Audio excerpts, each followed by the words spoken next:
All right, let's give it like 1 more minute and then we'll start.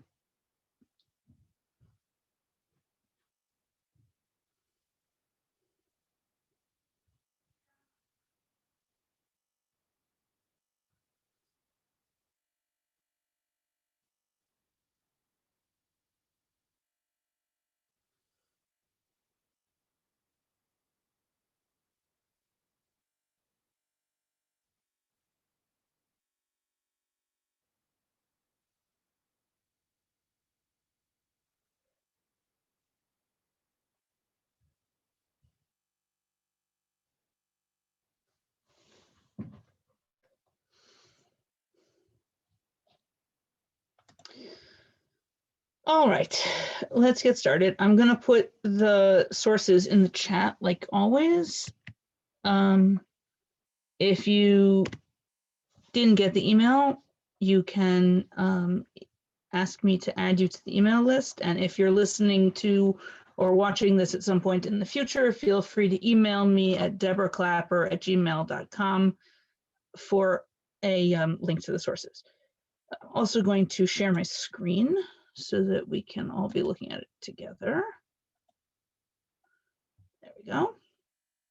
All right, so tonight we're doing more details about maror, although we will at the end of the shiur also get into a little bit about matzah. And we'll touch on charoset as we go along. There is a lot more of this chapter and we'll learn about it after Pesach and we'll have that for next year. But for tonight, we are mostly talking about maror. Now, you may remember that at the end of last week's class, we were discussing or not actually only at the end of last week's class, we were discussing the issue of karpas and maror, what their relationship is to each other, and whether you can use the same vegetable for both. And to some extent, when you do the mitzvah of maror, if you use the same vegetable for both, we talked about the possibility that if you hold the position that you need kavanah in order to do a mitzvah, then you could just hold off doing the mitzvah until you want to, even while you're doing the action. Or that we hold that you don't need kavanah to do a mitzvah, in which case the mitzvah would just happen automatically when you do the action the first time. And we left that question unresolved. It stays unresolved to this day. And so we're now going to go back into that morass a little bit, but from a different perspective. Okay, so of course, net result is going to be that we make an effort not to use the same vegetable both times because we'd rather not have to make any decisions, which is, if you have other vegetables, the easy way out. Okay, so the Gemara begins, Pshita. Heicha de'ika shar yirakot, mivarech shar yirakot b'rei pri ha'adama, ve'achil, ve'hadam mivarech al achila maror ve'achil. Gemara starts out by stating what it thinks is obvious, which is if you have other vegetables, shar yirakot is the same word for other vegetables that we use in Manishtana, that then you make a borei pri ha'adama on your karpas and eat it. And then later on, when it's time to eat the maror, you'll make a bracha on the mitzvah of maror, but not one on the eating of vegetables, because at that point, you'll have already eaten this vegetable. Also, at that point, you will have already washed and eaten your matzah. So it's not totally clear that you would need to make a separate bracha on the maror anyway. But that's actually not. We're more interested in the timing of when you make the al achilat maror here. So problem is, but what happens if the only vegetable you have is lettuce? So you're going to have to use it for karpas. One question. Yeah. I think there's a typo in the translation. Very likely. I typed it really fast. What did I do? Instead of karpas, in the brackets, you wrote carrot, which is a little more serious, I think. Yeah, I'm sorry about that. That definitely should say for karpas. I'm sorry. Apologize about that. Okay, so Amar Rav Huda, Mevarech meikara maror. So Rav Huda says you make a bracha to begin with on the maror, borei pri adama, ve'achil, and you eat it. Note that he's clearly labeling the vegetable that we're using as karpas as maror while we're eating it as karpas in this scenario. Ulevasof mivarech aleha al achilat maror ve'achil. But then he says, then you make a bracha of al achilat maror and eat later. In other words, you do exactly the same thing, according to Rav Huna at the Seder, if you're using the same vegetable for both karpas and maror as you would do if you were using different vegetables. He doesn't think it makes any difference. Rav Chisda is not pleased. Matkif la Rav Chisda. Rav Chisda challenged him a little stronger than maybe attacked him. La'achar shemila kreso heimenu choser u'mevarech aleh. Rav Chisda says after he fills his stomach with it, then he's going to make a bracha on it. Ela amar Rav Chisda. Rav Chisda said, "Now this is what you do. Meikara mivarech aleh borei pri adama ve'al achilat maror ve'achil." Let him just make a borei pri adama and an al achilat maror at the beginning when he first puts the stuff in his mouth at karpas, and then he'll eat it. And v'levasof achil achilat chasa b'lo bracha, and then he'll eat more lettuce at the proper place for maror in the Seder without making any new bracha on it at all. Deborah, just a quick question. Is the fact that he's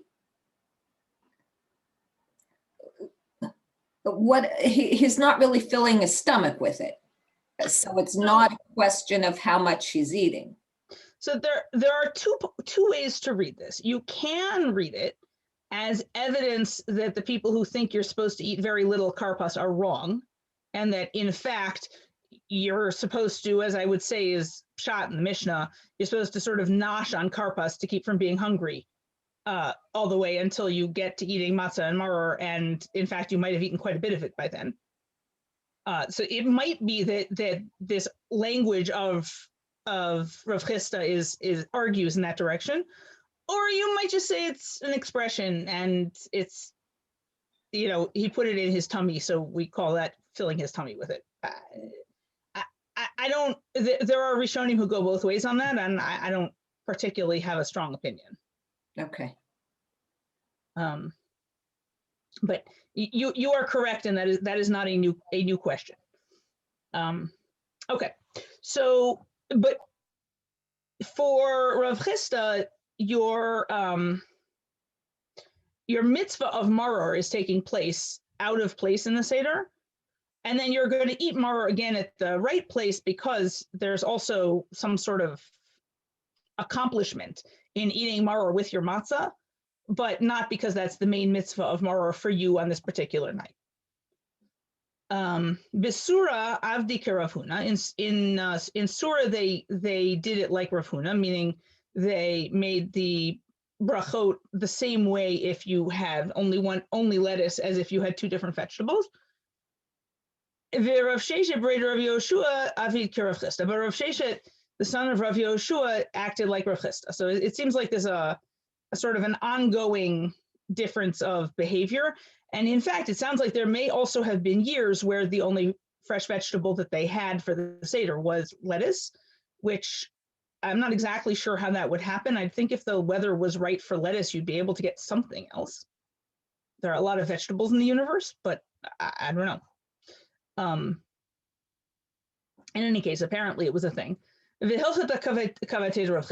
Gemara says the halacha is like Rav Chisda, so that if you only have lettuce, you make both brachot at the beginning.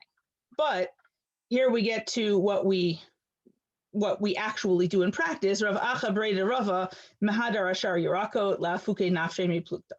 So Rav Acha, son of Rava, used to go searching for other vegetables in order not to have this problem. And that I think is in fact the custom. I have another question. Yeah. Which is, actually, if they're both subject to the Adama bracha, why does it matter whether they're the same vegetable or other vegetables? It's the same bracha. Right. So the borei pri Adama, everybody is having you make a borei pri Adama on the karpas and then not repeat it. Everyone agrees about that part. The only thing they're disagreeing about is when to make the al achilat maror. But why does it matter whether you have a different kind of vegetable if it's still an adamah vegetable? Oh, if the first vegetable is capable of being maror, and then it's it's like you have two. Why does it So if the first vegetable is capable of being maror, then you have this problem, which is to say, maybe you're doing the mitzvah of maror when you eat your karpas, and you should be making the bracha on maror then. That's what Rav Acha Breda Rava is trying to avoid, and that's what Rav Chisda and Rav Huna are arguing about how to manage. I think that the way that you avoid that is by eating something that couldn't be maror for karpas. Looking good for bananas. If they taste good to you in salt water, I'm not sure about that part, but sure. Or celery, which is clearly not lettuce. I don't know. I grew up with people who used radishes, but I don't like the taste. I'm more of a celery person myself. But it really doesn't matter as long as it's not romaine lettuce.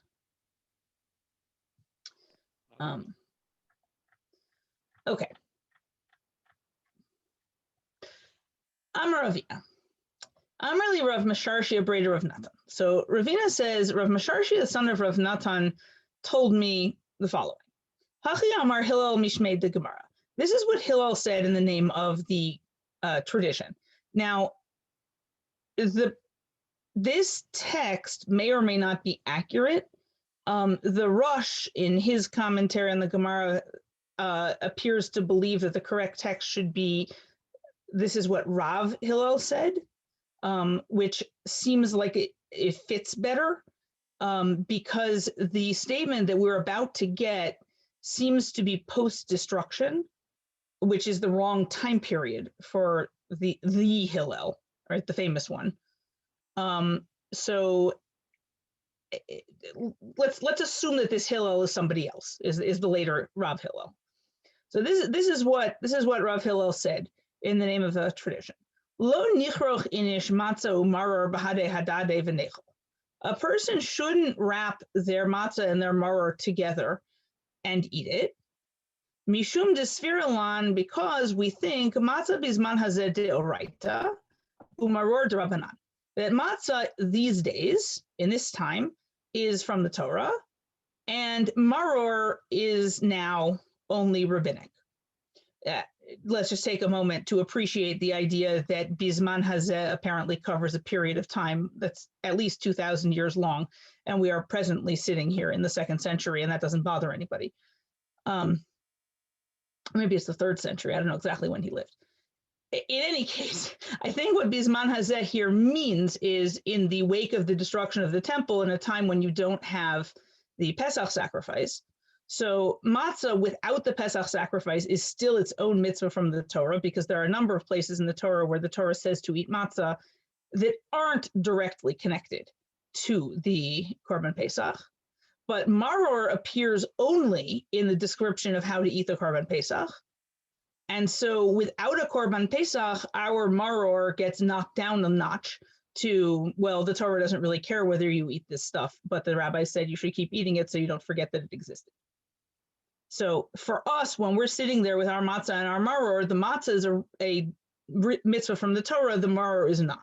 So he says, because we hold that, we're concerned, V'ati maror d'Rabbanan umevata matzah deoraita. We think that the maror would come and cancel out the matzah, probably because it has a stronger taste, or at least it has a strong taste. And when you're eating your matzah, you should be tasting matzah. If instead you're tasting maror, then, well, that would be fine. If they were both Torah mitzvahs can fight on an even playing field. But if it's not a Torah mitzvah, then from the Torah's perspective, that's like, I don't know, putting peanut butter on your matzah or something. It's irrelevant to the mitzvah, and it changes the taste. notice that what Rav Hillel is telling us here is exactly to not follow the tradition of the other Hillel. And we'll come back around to him in a few minutes. And even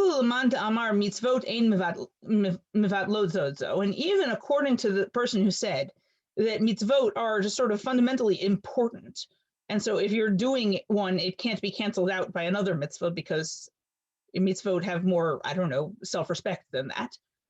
Hani mili deoraita b'deoraita. That's only about 2 Torah mitzvot. O derabanan b'derabanan, or 2 rabbinic mitzvot. Aval deoraita v'derabanan. But if you have a Torah mitzvah and a rabbinic mitzvah, ati derabanan umevata leila deoraita. The rabbinic mitzvah, which from the perspective of the Torah mitzvah isn't a mitzvah at all, will come and interfere with or cancel out the Torah mitzvah. Also notice that the language of korech is a language of wrapping, which means one of 2 things: either that the matzah that the Gemara and the Mishnah are familiar with is soft matzah, which is certainly a possibility, or, as I believe was suggested by Rav Soloveitchik, it means that you're wrapping the lettuce around the matzah, not the other way around. Okay. So, Montana dishmatle mitzvot ein mevatlot zozo. So you said, even according to somebody who says mitzvot don't cancel each other out, so who is this mysterious person who says mitzvot don't cancel each other out? Hillel, that's the other Hillel. I said we come to him. Detanya, Amru alav al Hillel, shahaya korchan bevatachat ve'ochlan. So the Breita says they said about Hillel that he would wrap them together and eat them at once. Shne'emar al matzot u'mirarim yochluhu, because it says in the pasuk that the korban pesach should be eaten on matzot and maror. Matzot and, I guess, matzah and maror are both plural there. So I guess maybe you need 2 pieces of matzah, 2 pieces of maror, and a piece of lamb. Although I don't think we actually interpret it that way. But that is what it sounds like the pshat might be. But Amar Rabbi Yochanan, cholkin alav chavirav al Hillel. So Rabbi Yochanan said, well, okay, Hillel ate it that way, but everybody else didn't. Everybody else disagreed with him about how to do it. Detanya, yachol yehei korchan bevatachat ve'ochlan kederach shehillel ochlan. Because we have another Breita that says, maybe you're supposed to wrap them up and eat them together like Hillel did. Talmud Lomar, so that's why it says in the pasuk, al matzot u'mirarim yochluhu, eat it on matzah and maror, afilu ze bifnei atzmo v'ze bifnei atzmo. It's okay even if each one is separate. So on matzah and maror can and frequently does, that kind of language can and frequently does mean after or in addition to, not physically on top of. So it is the language is ambiguous, and it seems like Hillel is saying this language says to me that I should put it all in my mouth at once, and the other rabbis are saying this language says to us that that's optional. Everyone's reading the same pasuk, but to get opposite results. Matkifla Rav Ashi, ihachi mayafilu. So Rav Ashi says, yeah. It is the Korban Pesach, right? And probably. Korbanot are often described in the feminine, which is a little bit of a problem. But meat is masculine. The animal itself is male.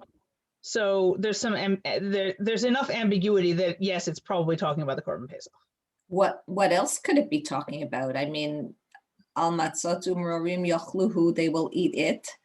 Yeah, I don't just know. To be clear what we're referring to here, and it like we understand it as the Korban Pesach.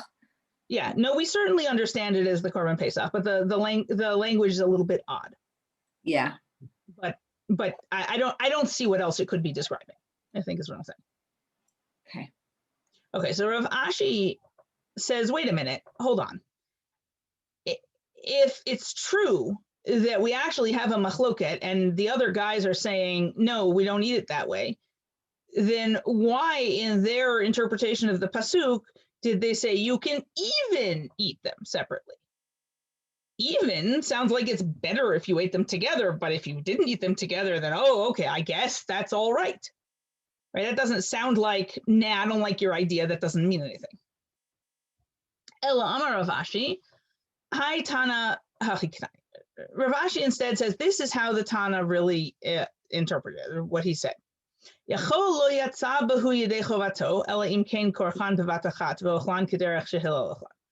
So maybe you can't do the mitzvah at all unless you do it Hillel's way, wrapping it together and eating it at once. Talmud Lamar, Amazot Murim Yochluhu, Afilu Zebifnatzmo Zebifnatzmo. So that's why the pasuk says the on the matzah and maror, because you can even do it one at a time, which has Hillel saying you have to do it this way, or you didn't do the mitzvah, and everyone else saying, well, okay, yeah, it's better your way, but if you didn't do it your way, it still works. So they're not 100% disagreeing with it. They're just taking a weaker position than Hillel. Well, al matzot u'merorim yochluhu doesn't necessarily mean the matzot and merorim have to be together. It could Correct. be al matzot yochluhu and al merorim yochluhu. It could mean that, or Yeah. it could also just mean after, right? We have Right. over and over again, we have korbanot that have to be offered al olata tamid, and we interpret that just to mean that they have to go onto the mizbeach after the olah. Not that like you have to find that the particular piece of goat that's up there that was the olah and put your sacrifice down on top of it. Right. But it still, the language can lend itself to those two being separate. Yes. Even if it's after, it could be after the matzot and after the merorim. Yeah, I think that's true.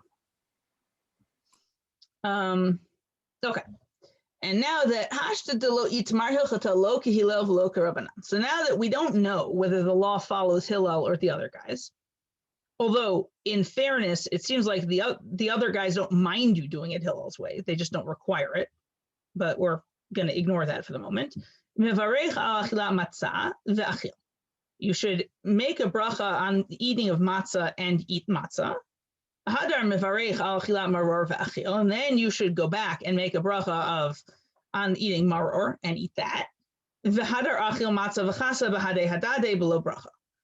then you should go back and eat the matzah and the lettuce together without a bracha, as a memory or commemoration of the mikdash like Hillel. And in fact, in our Haggadot, at least in my Haggadah, I am learning more all the time as I am an adult that not every Haggadah is exactly the same. But in my Haggadah, it actually says to say the words Zecher l'mikdash kehillel right before eating the sandwich. Apparently, that is not universal, and there are people there. You can also just read this Gemara that's the reason why you do it, not something you're supposed to say while you eat it.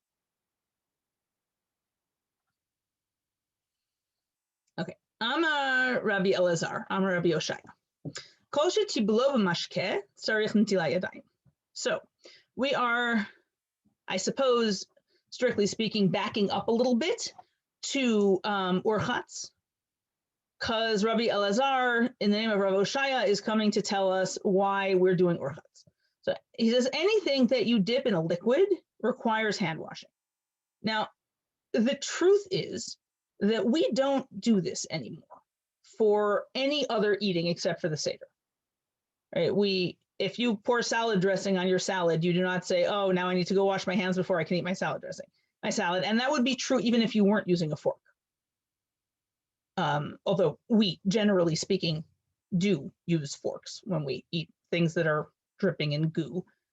But even if you weren't, even if you were eating carrots in hummus or whatever, and you were getting hummus on your fingers, we still wouldn't wash our hands first, because this is a practice that was it was associated with people eating sacrifices and truma, and it eventually, not immediately after the temple was destroyed, but it eventually got abandoned. And the washing our hands at Karpas at the Seder is kind of like the last vestigial bit of this practice that we still have. But Rabbi Elazar, in the name of Rabbi Oshaya, seems to be living at a time when that was still normative enough that he said it and people listened to him, but not normative enough that he didn't need to say it. No.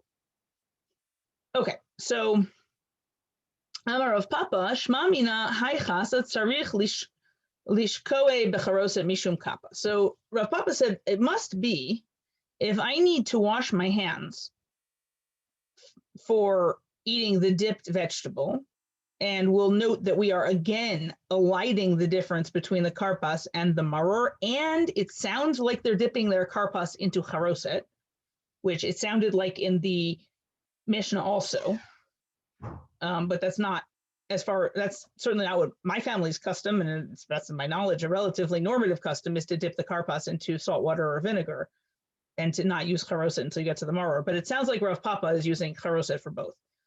So he says, it must be that we're dipping it all the way into the charoset. We're submerging it in the charoset. And if we're doing that, it must be because of kappa. Kappa, it is not clear what it is. It is something dangerous in maror, which is killed and or mitigated by charoset. I don't have any idea what he's talking about, but I don't know. In any case, he says it must be that that the charoset needs to totally surround the lettuce in order to take care of the kappa problem, whatever it may be. Because if it were the case that you didn't need to submerge it, why would you need to wash your hands? If you're not touching the liquid, if you're just touching the dry part of the maror or the karpas, and it's only the other end of your vegetable that's going into liquid, you shouldn't have to wash your hands for that. You should only have to wash your hands if you're touching a wet vegetable with your fingers. But we reject that. V'dilma leolam emelecha lo tzarich l'shakoe v'kapa merecha ma'id. Nah, I'll tell you, in fact, that you don't need to submerge it. The kappa will be taken care of just by smelling the charoset. I don't really know what a kappa is, so I can't tell you whether it, just ups and dies from smelling the pureed fruit and cinnamon. But I don't know what to do with this. In any case, the problem is at this point, we don't know why we're washing our hands, because the vegetable that we're holding, the part of it that we're holding is dry. So Ella lamali netila yadayim. Why do I need to wash my hands? Dilma mishakule, because maybe you'll get the part that you're touching with your fingers wet. Maybe. Okay. The Amar of Papa, and Rav Papa says something else about maror and charoset. He says, Lo nishi inish maror b'charoset. Don't leave your maror in the charoset for too long.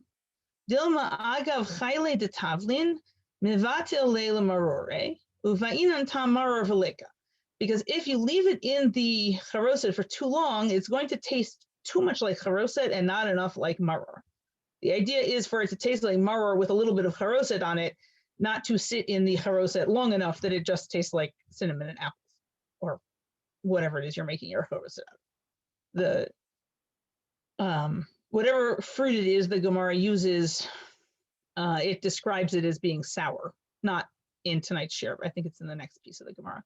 So people have speculated that it was something more like an orange or a lemon than an apple, but I don't know what fruit it was.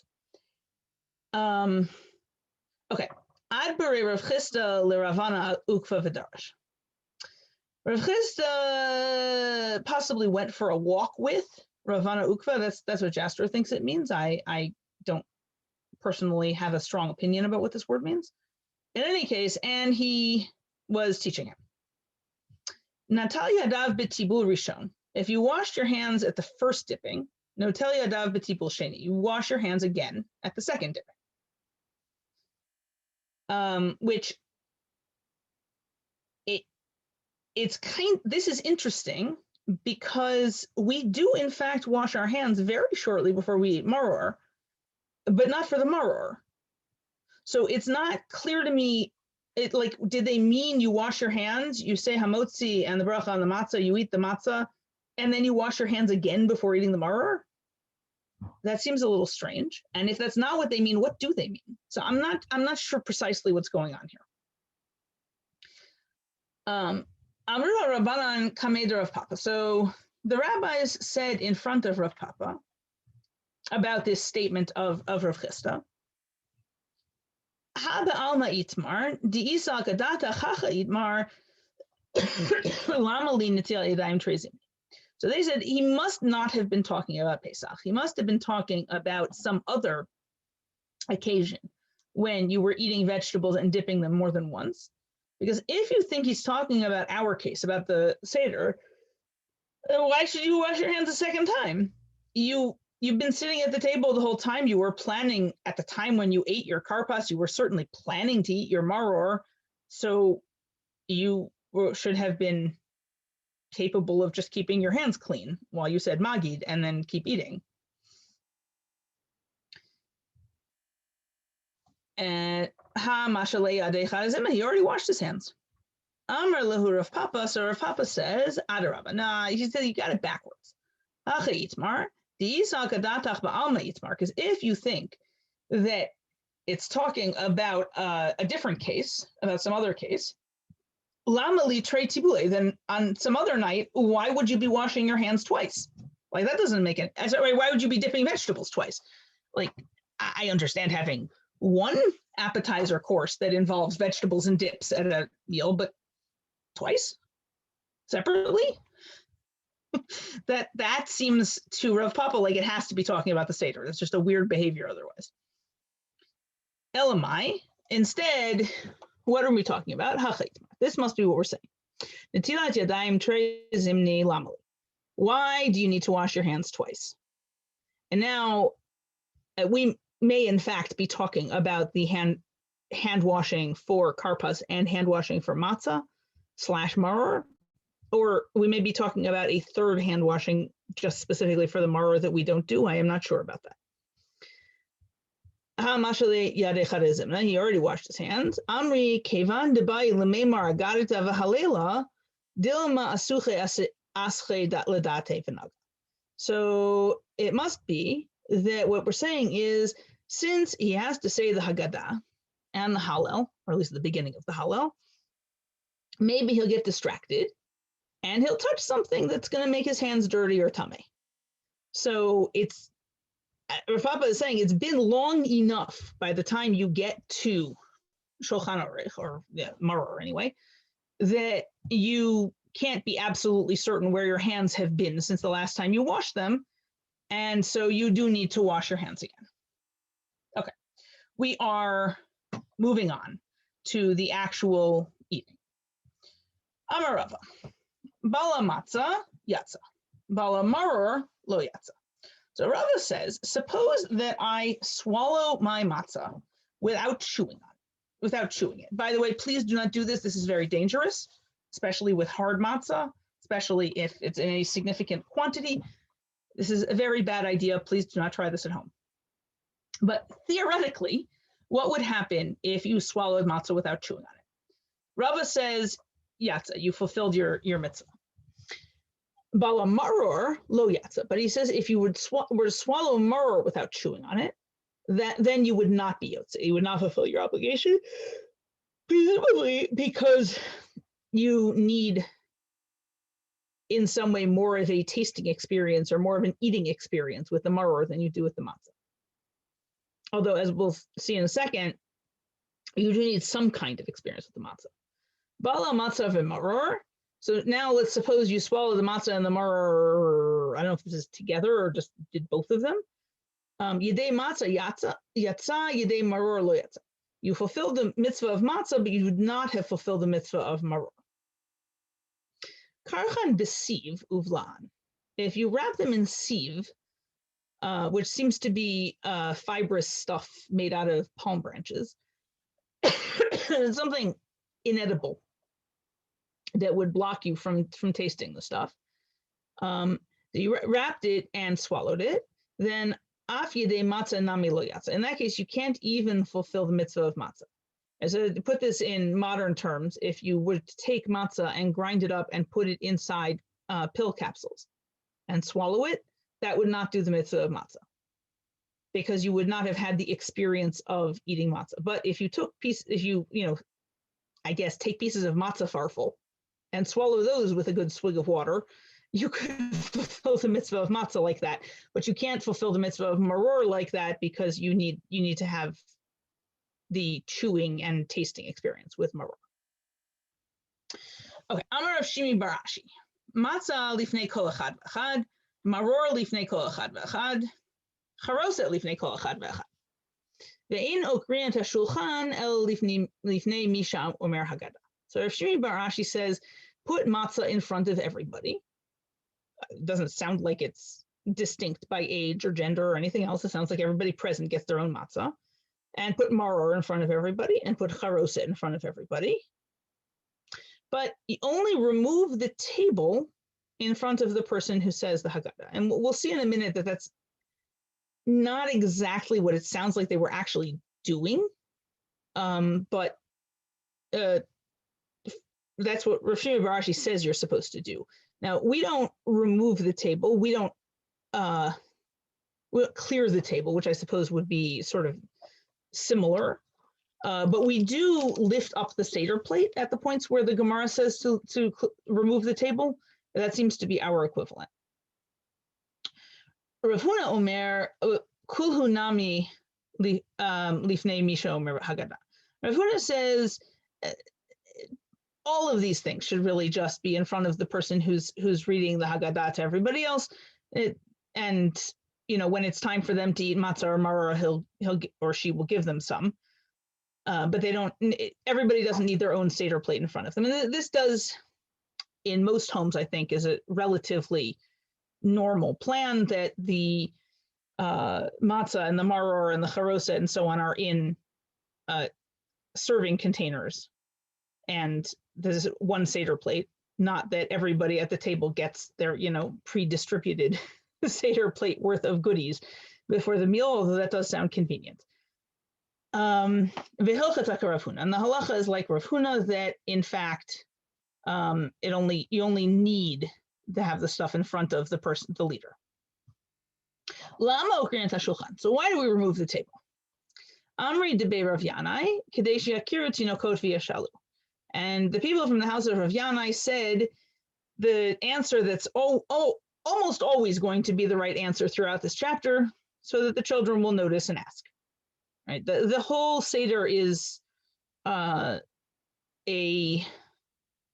drama intended to look peculiar. Of course, it was intended to look peculiar to people who normally reclined at dinner but didn't do it quite like this. And in general, the whole thing looks peculiar in ways that were not necessarily by design, but we still do a pretty good job of having the Seder look different than other meals. Abaye havayativ kamei de Rabba. So Abaye, who was an orphan, who was in large part raised by his teacher Rabba.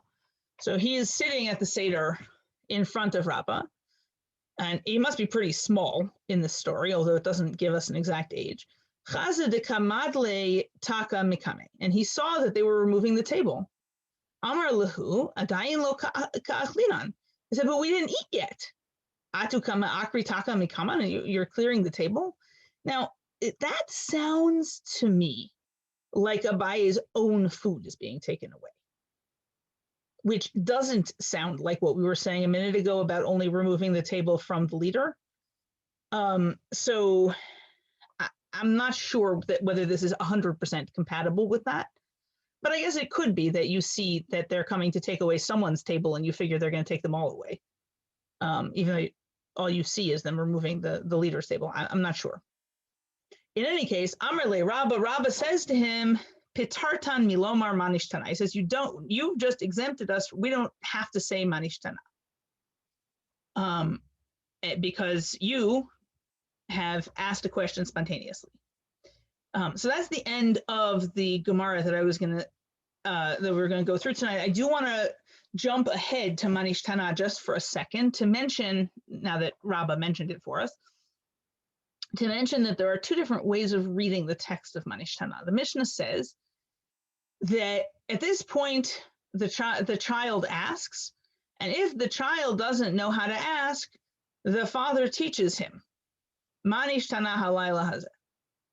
Now, you can read that the way that we conventionally in our Seder traditions do, which is to say that the father teaches the kid to say, Manish Tana halayla hazeh mikol halelot. In which case, it's the Manish Tana is the kid asking why it's so peculiar, why we're doing things differently tonight. Or you can read it, and I like this reading better, the way the Rambam does, which is that the text of Manish Tana is what the parent is using to teach the child with, in which case it's a sort of teaching by rhetorical question sort of thing, like, did you notice how tonight is different than all other nights? Did you notice that tonight we're going to dip twice, even though usually we don't even have to dip once? And it's all in the parent's voice teaching in rhetorical questions to the child. You can read it either way. I happen to think that this reading of Rabbah works better with the latter, because it sounds to me like he's saying the purpose of saying Manish Tana is to get the kid to say, well, why is that? And if the kid already said, why are you doing that? Then you don't need to say Manish Tana, because its purpose has already been accomplished.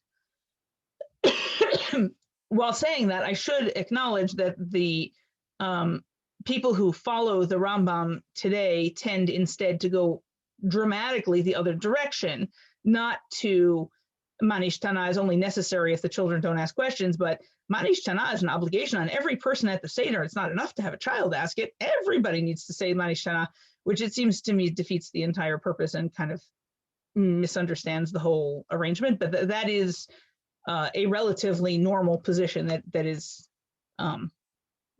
being taught in the world right now, more normal than my position, which I've never heard anyone say except me. So take it with a grain of salt.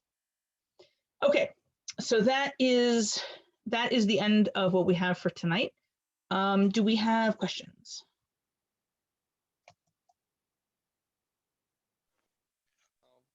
Okay.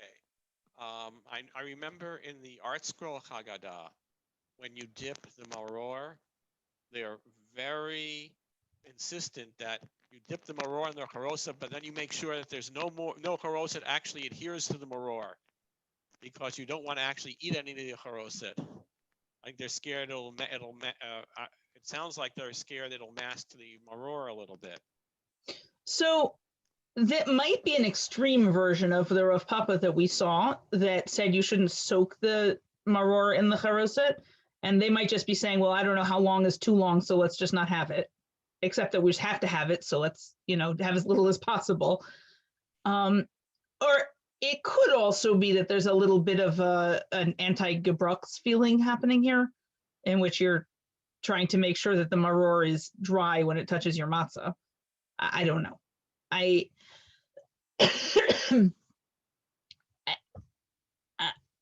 It sounds to me from the Mishnah and the Gemara like you're supposed to eat the charoset. I don't deny that there are people who say you're not supposed to, but it does sound a little bit not pshat in the Gemara.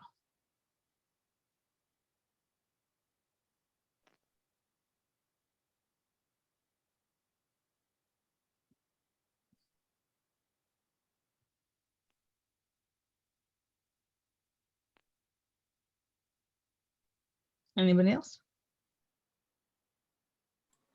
I've never heard the view that everyone is supposed to say Manish Tana.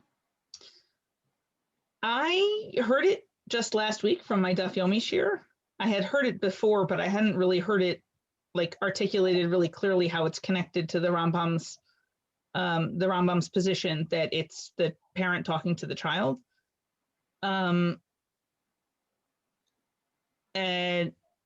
so I'm sure it exists, but as I said, it seems to me like somebody's sort of missing the point, because if the purpose is to get the kid to say something, then having everybody recite it like it's a mantra doesn't seem like it's doing anything useful. Well, Right, like it's a formula and everyone has to say their formula. Right. There's a book that has the 4 questions in like 50 languages or 100 languages, including Klingon. It seems to me, although I'm probably not normative in this regard, that we should probably have the children say questions in a language that they speak. This is I think for people who wanted to spread it around. Right, I understand. So I think what I'm saying is that Klingon seems to me not significantly worse than Hebrew for the average American child. And my guess would be that since this is deeply Mishnaic Hebrew, even the average Israeli child might have a little trouble understanding what's going on in the syntax of Manishtana. But when it was my children, my kids are all grown-ups now, but when it was my children, we encouraged them to ask questions, these questions or others, in a language that they spoke. We also had them sing Manishtana because the grandparents thought it was adorable, but it wasn't clear to me that it fulfilled I was at a family seder where they just had people who spoke other languages would say the Manishtana in that other language. Like my father would say it in Yiddish. My mother would say it in French. And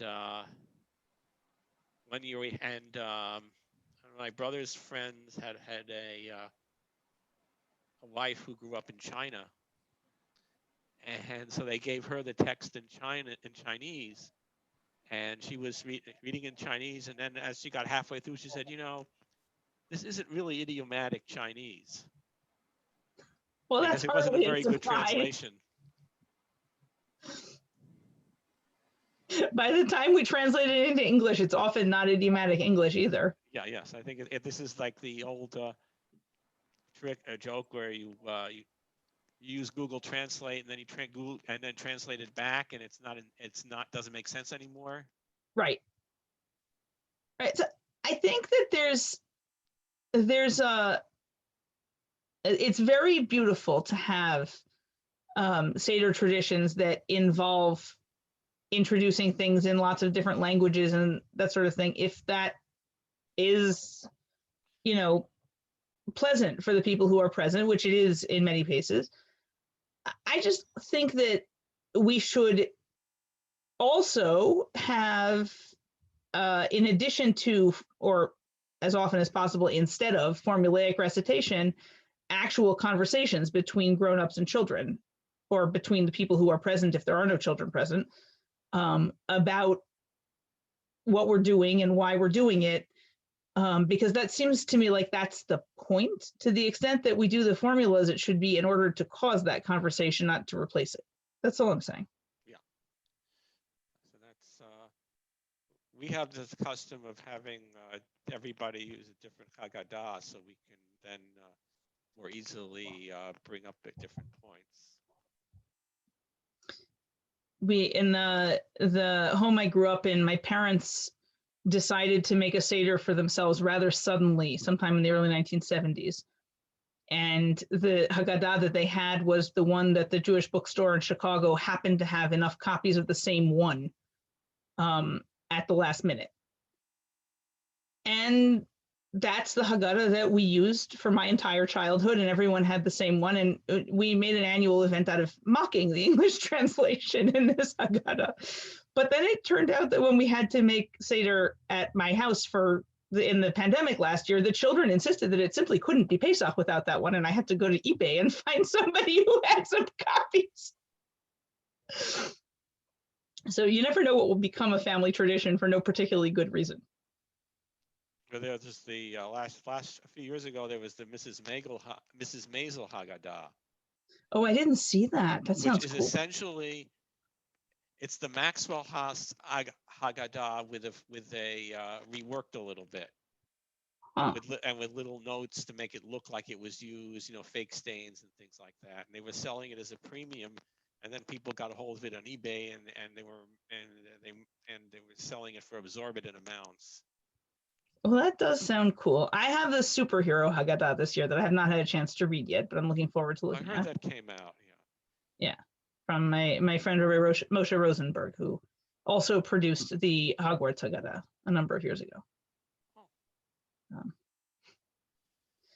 But it seems like these things are proliferating, and it's to the extent that it keeps people engaged, it's great. Yeah. All right, so next Monday is Yom Tov. The following Monday, the Monday is not Yom Tov, but Sunday is, and without Sunday to prepare, I don't see how I can do this. And we'll all be running out buying chametz anyway.